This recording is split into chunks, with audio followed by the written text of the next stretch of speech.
Welcome back, everyone, to NeuroAlchemy. This is the space where science meets soul, where healing becomes a multi-dimensional journey, where we explore the nervous system, intuition, embodiment, and the deeper inner landscapes that shape who we are becoming.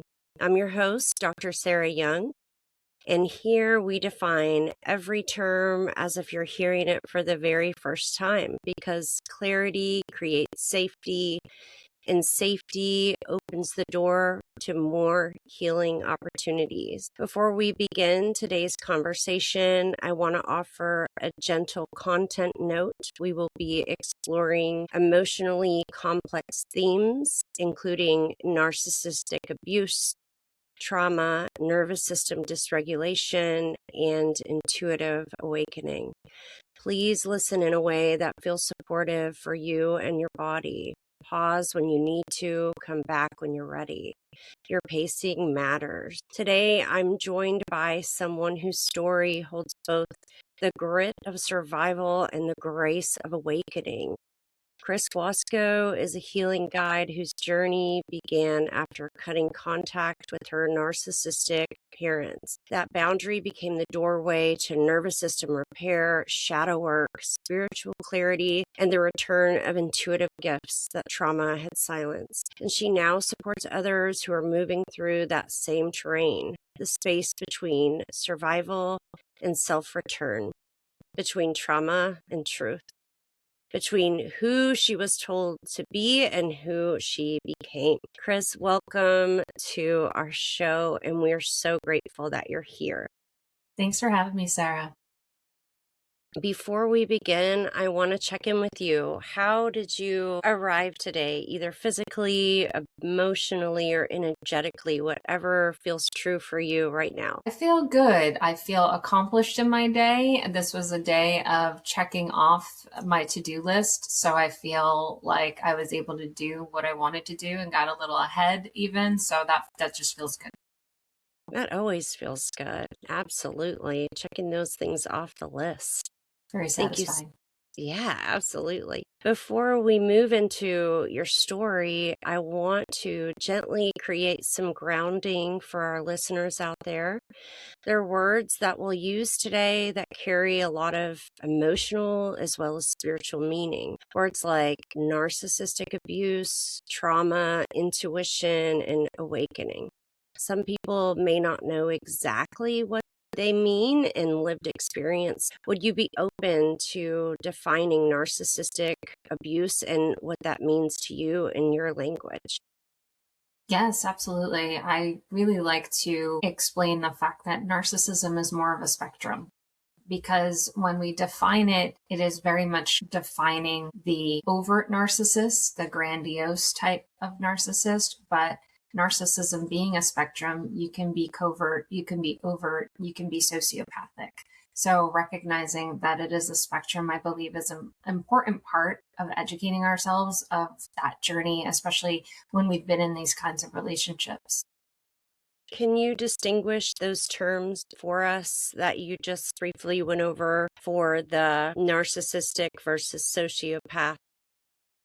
Of course. So basically, your covert narcissist is, like I said, on the spectrum. They would probably be more on the lower level because of the fact that you don't normally encounter aspects of safety issues with a covert narcissist. You can, but an overt narcissist, that is where you can have more of the volatile, violent behaviors. And that's when we're getting to the point of being more sociopathic, where there's just such a strong disconnect of not having any element of empathy. And that is where those relationships can be very toxic and very harmful. I think narcissism as a spectrum is very toxic, but I also believe that it's kind of been overdiagnosed because it's become very trendy to call somebody a narcissist. But I think what it's important to recognize that we all have the ability to have narcissistic elements, have narcissism within us. It's just a matter of, are we able to be self-reflective in order to heal, to get past that? A true narcissist, someone that would be diagnosed as such as having narcissistic personality disorder is somebody that does not have the ability to self-reflect. So recognizing that is very important when we're on this journey, and especially if we're throwing out terms like, oh, this person is a narcissist because they have exhibited these kinds of behaviors. We can all exhibit certain narcissistic behaviors, doesn't necessarily make us a narcissist. It really comes down to how we treat others, and are we willing to work through that? Because a true narcissist does not want to. Now that we've had some shared foundation, I would love to step into the beginning of your journey with all of this. When you made the decision to go no contact, what was the first shift you felt, either emotionally, spiritually, or somatically? My first shift was fear and panic because I was raised by two very abusive people. So I was terrified of what they might do to me. And I was a grown woman. I mean, I was in my 30s, uh, living my life, but I was starting to recognize how the abuse that I had dealt with growing up was now starting to touch my family. My father had hit one of my children, and that wasn't even the event that led for me to no contact. I actually, when that had happened, and I'll just say we lived through that experience, I did choose to forgive him and try and still have a relationship. And it was another 8 years. And then he threatened to hit my husband. And that was I'm not doing this anymore. I'm done. And so it was very dramatic for me because I was just like, that's it. I'm done. You're not going to ever see me again. And I walked out and I cried very hard. We were at their home, so I cried all the way to the airport. I was just not in a good place. And when I got home, I felt anxiety for the first time in my life because, like I said, I was just terrified. I felt like my mother was really going to try to do something to get my kids away from me because she's very vindictive. And I've watched her when other family members had cut them off. I've watched things she did to them. And I worried about that coming to me now. Many survivors describe that the absence of chaos can feel strange or unsettling at first. What did those early days of silence reveal to you about yourself or your nervous system? It revealed that I was in constant fight or flight. And I didn't even know really what that was at the time. I could only explain how I felt, and that I was just in this just over adrenalized aspect of my system. And I was waiting for the fight because I recognized I was waiting for a fight my entire life. There was always a fight in my household growing up, and not always physically, oftentimes emotionally. I mean, even sometimes I have said the worst things that have ever been said to me in this lifetime have been said to me by my own parents. So sometimes I actually wish they would have hit me than say some of the things they had actually said. So feeling this now, like you said, the absence of chaos, energetically, we're still in chaos. So I was still feeling that, even though I wasn't feeling the other side of it in the same way. I was still fighting it to some degree. I was fighting that energy of not wanting to accept it, but having only known it. So now I'm trying to understand it and I guess in a way make friends with it because I just felt so overcome. Leaving a system often dissolves identities that maybe we didn't even realize that we were carrying. What roles or identities began to fall away once you created that distance? At first, I very much embodied the title of being the black sheep of the family, but over time, I was able to look at that as empowering because I'm proud of that. I was able to say no. I was able to say this abuse stops with me and not carry it forward in my own family, or at least do my best to not allow for those patterns to carry on. It's a little challenging when it's all you've known, but I really was able to no longer look at myself as a problem because I wasn't. I was deeply wounded for sure, but healing has done so much where it's not about the label of who I was told to be. Now it's who I choose to be. I love that shift of perception, right? And being loving with ourselves, even in the face of maybe other people haven't taught us how to do that. And other people maybe didn't reciprocate, but you're very brave. You shared with me that trauma muted some of your more intuitive gifts. How did your intuition begin to return, and what did it feel like in your body when that happened? It was very shocking because it was coming forward visually in my mind's eye. So I would see people in spirit, and I had not been able to do this prior. I had had other experiences growing up, but these were now more vivid, and I couldn't deny what I was experiencing. But at first, I was probably more dismissive than anything because I just couldn't believe it was happening. So at first, I just told myself it was a one off or I was making it up in my own head. But as it kept happening, I couldn't chalk that up to a one off anymore. And if it was happening around people I was already comfortable with, I would ask, like, hey, I see this person behind you. And I would describe what they looked like. And they'd be like, oh, that's my grandfather. So it was very fascinating for me. And in the beginning, very exciting because I realized, wow, I can do this, but what is this? Because, I didn't know much about being psychic or being a medium. And I certainly didn't know how to communicate with them. So I had to learn that. But in the beginning, it was definitely enthusiasm. I was feeling this aspect of a rebirth of who I was becoming. I recognize, especially in hindsight, how I was shedding so many of the layers of trauma. So it allowed me to be more of my authentic self. And my authentic self is highly intuitive and can see people in spirit. And now I got to discover who this version of me is and was. And it's still an exploratory process, but it's really fun. Yeah, it reminds me of the phoenix rising. You owning yourself and the multidimensional aspects of who you are. And in some ways, it sounds like all of this, in a way, could be a gift because it allowed you to create space for yourself and open new awareness and new possibility. The body often speaks before the mind catches up. What somatic cues told you that you were moving towards safety? That one took a while, feeling safe. So I would say because of everything that started coming on board intuitively, I recognized how powerful my solar plexus chakra is and how it's been a very pivotal part of my journey. So it's also my warning signal. The first signal I get in my body is a gut feeling and a gut reaction. So prior to healing, I wouldn't have always trusted it.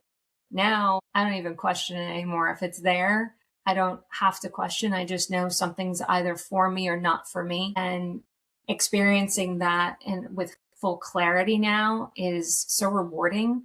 So all of my stuff is very much in the gut. And we call this clairsentience because it's clear feeling. And I recognize too that I've been doing that my whole life. Now I just do it from a place of love and acceptance for this in me. And I'm so grateful for it because it is absolutely my inner compass and it guides me so well. And I don't question anything, whereas previously I would have been like, oh, but is it right? This person hasn't given me any reason not to trust them. I don't even ask those questions anymore. My gut says no, we're not doing it. Or my gut says yes, we're all on board. And it's very rewarding and very freeing. Yes, that sounds very empowering, not only for you, but as a mother, to be able to model that for them and guide them through their own acceptance and awakening of those parts of themselves. There's no, I don't think there's any greater gift.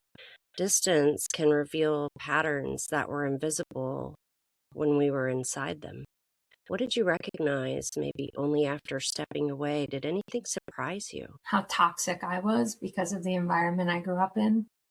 That was probably the biggest surprise, because when we're raised in that kind of environment, it creates an element of tunnel vision, meaning when we're adults, and especially when we have children, we have a focus of something we're not going to do, meaning my parents did this to me.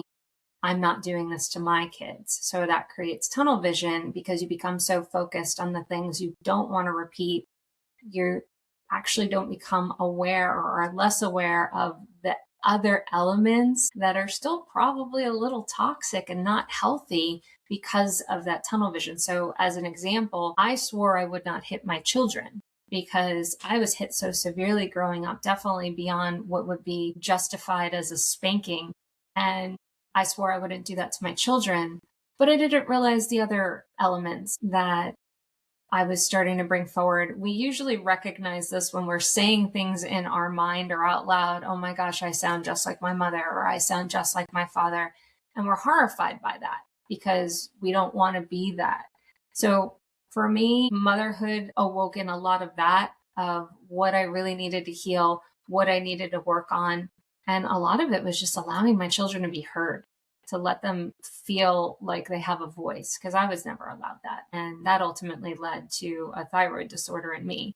But that was meant to be part of my journey and my healing. But if anything, I'm very grateful that I learned to give my children a voice and to also be willing to apologize and recognize when I'm wrong. Yeah, I want to speak from my own heart for a moment. As a mother myself, I deeply understand that instinct to protect our children becomes intertwined with protecting our own spirit. I've lived my own versions of these moments. When you speak about the boundary you set for your children, I feel that in my bones. How did that decision become a spiritual turning point for you as well? I am so grateful for that decision. My only regret is not doing it sooner, because I feel it not only helped me heal, but I feel it protected my children in a way I didn't realize that they needed protection. And I mean, in some ways I did. There was the physical aspect that I was protecting them from, but I didn't recognize as much of the emotional aspects. So, on a spiritual level, I recognize how much my children are allowed to be who they are and don't have to listen to the judgment that my parents would 100% bring in a very harsh way. And it allows them to grow into the adults they're meant to be, not the one I might be trying to mold because I feel it's best for them. So I do appreciate that on so many levels, human level, of course. But yeah, spiritually, I feel like my kids are very connected to who they are as people. And I love that for them. They have so much peace in their life. I certainly envy that, but I'm glad I'm responsible for it. That's such a freedom. And it must really, you must feel very integrated with being able to give them, things you never had. It almost gives you another opportunity to re experience your life in a way. Your healing journey reaches beyond your own story. What generational patterns did you begin to see, and how has your healing begun to shift those cycles? Recognizing the generational patterns on both sides of my family was very eye opening and sad. I think that was probably the harder part, because I had to look at grandparents who I really loved in a different way, more objectively, less emotionally, and recognize how poorly my father was treated growing up, how poorly my mother was treated growing up. And it was part of the cycle, and they became part of that cycle as I did. And really seeing that narcissism is a generational pattern, but it always stems from trauma. And that trauma becomes reinforced through each generation when they don't work to heal. And a lot of times they don't know they have something to heal from, or don't think they need to. I mean, my parents are boomers, so therapy was never really advocated for. It's actually looked at down upon for a lot of people in that generation, and certainly my parents, who I think would absolutely have benefited from it, to have healed from aspects for themselves. But that's okay. It's meant to be my journey, and I accept that. And they're meant to live theirs as they need to. But recognizing how this has gone on for so many generations was huge. And I think at one point I felt it was unfair. Why me? Why do I have to be the one? Why couldn't somebody else do it? Because it's hard. It's really hard to break a cycle. And you don't break a cycle by yourself. You always have to do it with at least one more generation. So I'm grateful that I have children to do that with. And may that carry forward with them in this beautiful new way and in ways that they discover on their own as well. And healing, in my experience anyway, it's not linear. Many people describe that muddy middle where everything feels undone. What did shadow work look like for you during that season? What were you meeting within yourself? Shadow work was ugly. I'm a strong advocate for shadow work, and yet I despise it because I feel when shadow work happens, we don't do it in a way where we just wake up and we decide, I think this is a good opportunity for shadow work. We are thrown face in the dirt where we're suffocating in it, and we say, all right, I have to do this. That's just really hard and frustrating because when it happens, I think every single time it surprises us, and yet it doesn't at the same time.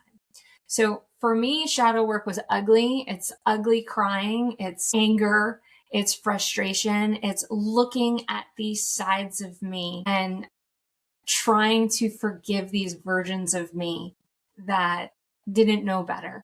And now that I know better, I try and do better.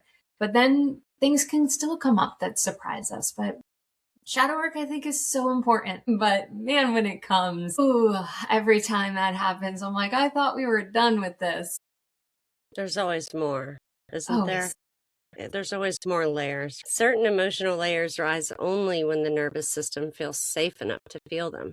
What was one emotional layer that was hardest for you to face, and how did you move through it? Fear was probably a hard one for me because I didn't recognize elements that were scaring me and stopping me.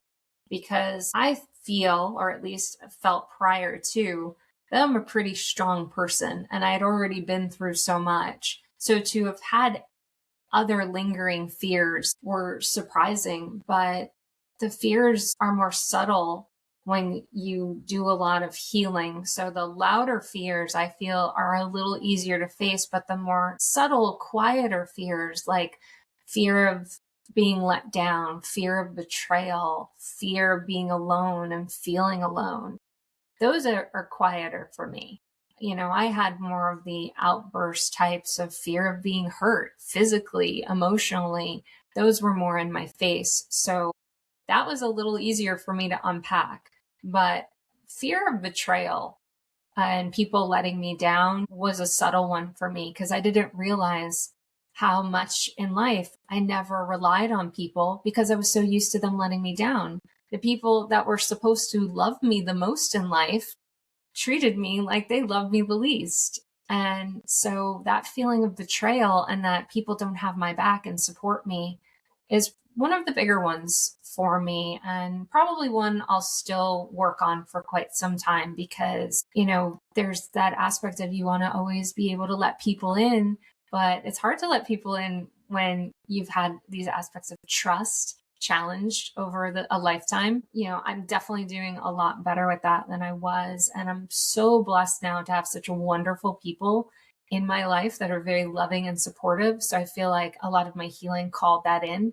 So I'm no longer energetically attracting the same type of toxicity in friendships, in relationships. And I'm doing my best to nourish that. And I'm definitely still like in that. And I hope to continue with it because it's been very healing to just not worry as much like, is this person going to let me down? And that's a really good feeling. But that was a big one for me. Yeah, I like to think of it, at least in my own life, kind of like we let out, like our spirits let out a light, and the people that are in alignment or in resonant with that, they'll meet that light. Those people will naturally gravitate to us in our world wherever we are, right? So sometimes I say I try to surround myself with people that only lift me higher. but there's another side to that too. I also want to always be the person that lifts the people up around me that need a hand, right? And it sounds like you and I are kindred spirits, because what I'm hearing you say is very similar. Clarity often arrives in the middle of the mess rather than at the beginning. When did spiritual clarity first arrive for you? Was it sudden, or was it a more gradual process? For me, it was more gradual because I had so many layers to shed. And as I was shedding these layers of trauma is when I would just really slowly onboard a lot of my spiritual gifts and aspects. That process was really exciting in the beginning, and in some ways probably a little confusing because I didn't have anyone in my life that really understood what was going on. And it was an exploratory process, but it's been a fun one, and it only continues to get more fun and exciting. So I appreciate that. Many survivors disconnect from their bodies for years. How did you begin to come back into your body? And were there sensations or practices that helped you to reconnect? Well, as I said earlier, I had a thyroid condition. So it was Hashimoto's thyroiditis. And I believe that having happened, it was my initial disconnect from my body. And it related to my throat chakra being completely disrupted and not being allowed to have a voice growing up. And the more I started to heal, there was absolutely a direct correlation with cutting off my parents and healing at that time. Because the more distance I had from them, the better my body started to feel. And it's because I recognized that I was feeling safer. And I felt like people that had hurt me for so long couldn't anymore. And it allowed my body to relax and calm and heal. You know, for many, many years, I used to feel like I had like a lump in my throat because my thyroid was inflamed. And eventually I just wasn't feeling that inflammation anymore. And my throat felt lighter and clearer. So I felt the physical symptoms just disappearing, but that lightness was amazing. Then I had other things heal I didn't even recognize as an issue. I just had accepted it as part of growing and aging, but healing things I didn't even realize were an issue were also huge for me. And I'm very grateful. And it's allowed me to be very in touch with my body physically and energetically. And it's a process of connecting on so many levels. And I'm just grateful that I'm at that place. And it's very empowering because I knew I could heal. I just didn't know how yet. But having that faith that I can do this was a huge part in that beginning process. Trauma writes a story in our nervous system, but healing writes a new one. What narrative did you rewrite in order to move toward wholeness? That I'm safe, that I'm loved, that I'm worthy. And it did start just in that way. I would record my own voice just saying all these affirmations. And Did I would you believe listen them? to No, oh no, not in the beginning. And even when I tell my clients that, you know, if you don't believe it, it's because your body hasn't been able to accept it.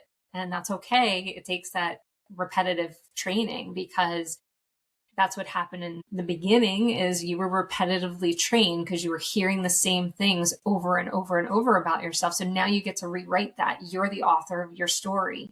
How are you going to write that? How are you going to play it? So yeah, at first I remember kind of chuckling at it, like, I am amazing. I am worthy. I am so loved.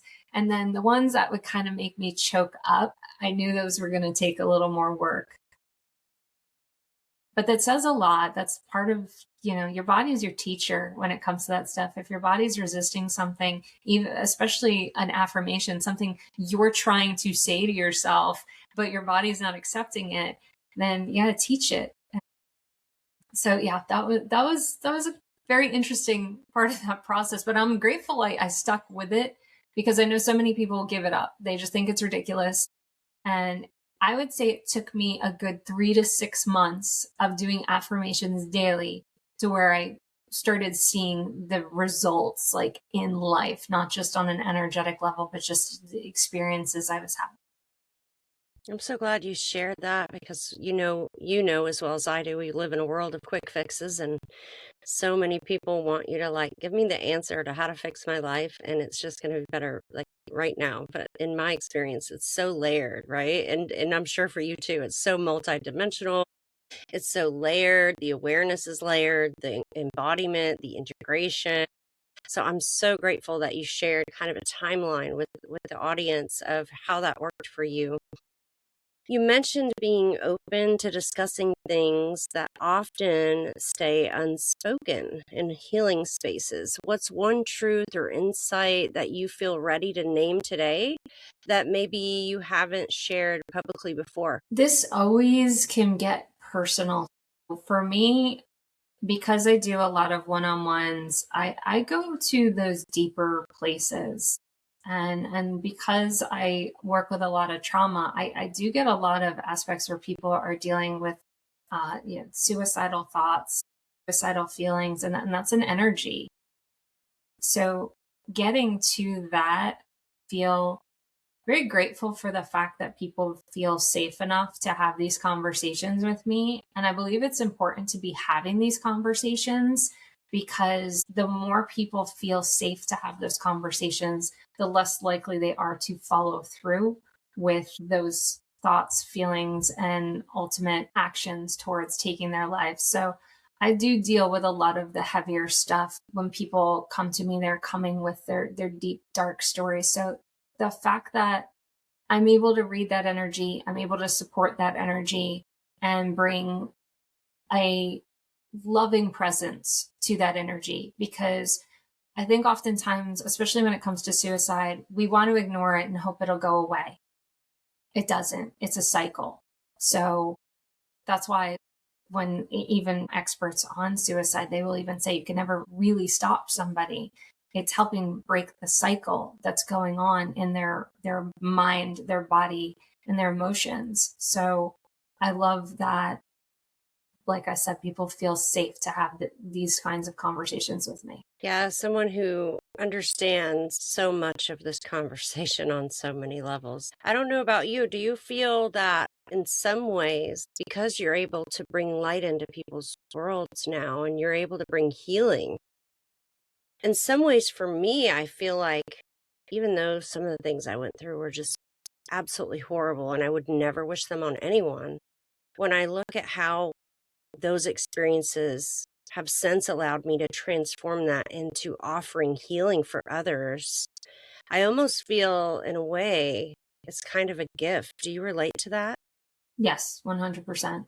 I, like you, I would not wish my upbringing on anybody, but the fact that it has allowed me to be who I am today, especially when it comes to helping others, I'm very grateful for that because, like I said, people come to me with the dark, dark stuff, and you can only understand that darkness if you've lived it. And I think it's really important that people feel safe to have these kind of discussions. And if I feel honored to be one of those people they feel like they can go to. I couldn't agree more. I feel exactly the same way in the work that I do. Identity shifts deeply after Identity shifts deeply after leaving a dysfunctional family system. Who have you become on the other side of the journey? What qualities or gifts emerged only after all of this? I feel this is such an important question because I feel there we live kind of two sides of ourselves when we go through these kinds of transformations, this kind of process, this kind of healing. And what tends to happen is we want to push away the old version of us or silence it. But I really believe in helping integrate the old you versus the new you and bringing the beauty in both together. Because for me, my background is in business. I was working in New York City, doing very different kind of life stuff than I'm doing today. But when I was really able to look at that version of me and the version that I absolutely loved, I was very proud to have majored in business and to have gone into that field. And while I'm not doing it anymore, I still have a lot of the elements that allowed me to be successful in that world that I've now been able to carry to where I'm at. But now it's from a softer, more loving place, not like this hardcore, don't mess with me kind of gal. I mean, in some ways, sure, I'm still me. But like I said, that I've been able to integrate these versions of me instead of shunning a side of me. So I feel like that has been so important because when we heal, I feel we focus on getting rid of and shedding. And absolutely, we do that, especially on an energetic level.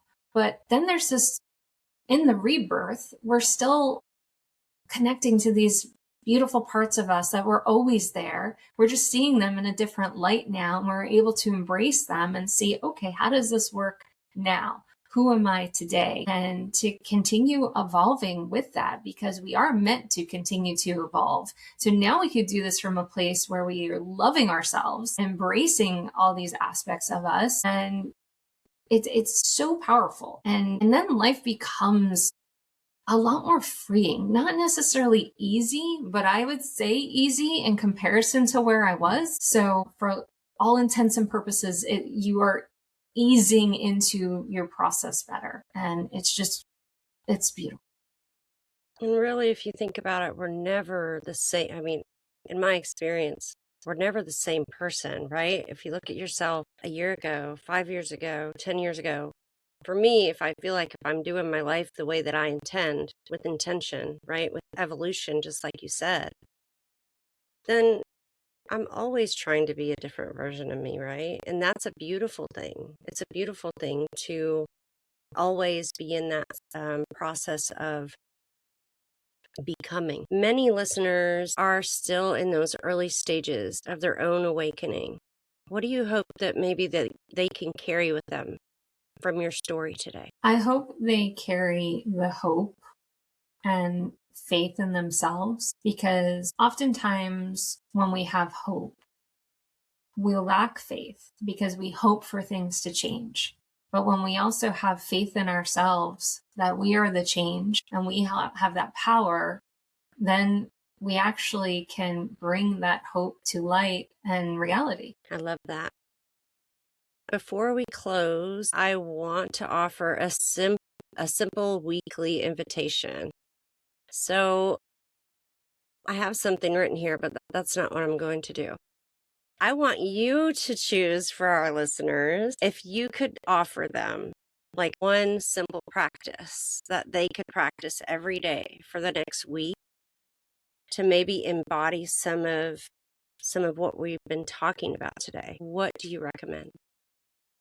I like using the breath because when we've had a lot of trauma, we do not take full breaths. We do not learn that because, like someone like me who was in fight flight most of her life, I was always taking abbreviated breaths. Even a deep breath in my mind at that time was not truly a deep breath. So really getting into the habit of breathing in through your nose and exhaling through your mouth, and doing it in a way where if you on a count are exhaling a little longer than you're inhaling. But I like to start with, you take in your inhale for a count of 4, you hold it for a count of 3, and then you exhale for a count of 5 or 6. And it's very simple, but it is a very important step in calming the nervous system, because the most common message I have received this year from Spirit is the want for us to calm our nervous systems, because the more calm our nervous systems are, the more connected we are to ourselves and to Spirit. And the breath is the only thing that can keep you in the present moment. So focusing on the breath allows you to connect more deeply. How long each day would you recommend for our listeners to practice this breathing? If you could do it at least 5 to 10 minutes, that's really all you need. Some people like to do it once. Some people will do it twice, usually in the morning and then the evening. And I always recommend it if you are in some acute form of a trigger, that something has activated you and you're feeling that your body is in some hyper mode. Breathing is very important. It doesn't have to necessarily be focused on a count, but breathing where you are at least focusing on filling your lungs is very important. Yeah. So there's neurological, benefits to the type of breathing that Chris is describing. When you extend your exhalation longer than that inhalation, you're activating the part of your nervous system it's called the parasympathetic. It's the rest and digest mode, as opposed to the other type we were describing, where we're breathing shallow or quick or not at all, right? In the fight or flight. So there is real science behind what Chris is sharing with us. And I just challenge all of you out there over the next week. I want you to try to incorporate that maybe for 5 or 10 minutes and just see how it goes. No expectation. Okay. It's just an invitation. Chris, thank you so much for sharing your depth, your clarity, and your presence. And thank you to everyone out there listening, joining us for another episode of NeuroAlchemy. This is the space where the nervous system, intuition, and the spirit of healing come together. Take gentle care of your mind, your body, and your inner world. Until next time, everyone.